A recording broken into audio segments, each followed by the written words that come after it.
Hey guys, in this video what I want to do is just talk a little bit about the psychological dangers that I see of arming teachers with guns to prevent school shootings or active shooter scenarios. So one of the ideas that's been getting tossed around a lot lately, in media is the idea of, well, we should provide guns or weapons and training, of course, to teachers and other school officials so that if there is an active shooter scenario, they'd be trained to respond appropriately.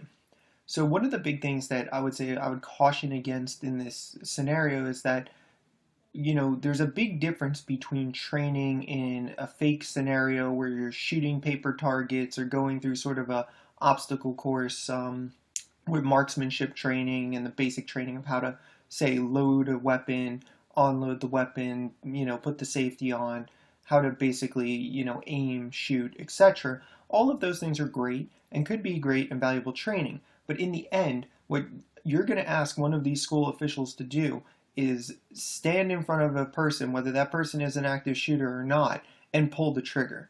And I think that's really, really challenging to ask people to do. And I'll point only to the recent story that came out where the gentleman was a deputy and he was on the scene when this recent shooting in Parkland, Florida occurred.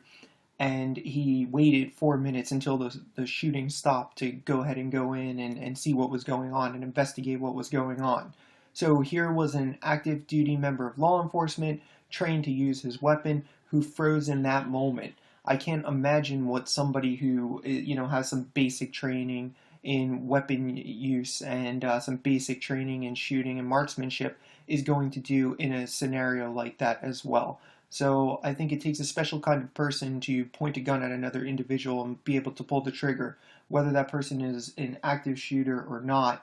I think it's a very, very hard thing to ask people to do, and something that has a lot of psychological consequences moving forward. So just my thoughts on that scenario and some of the things that I think could go wrong with it.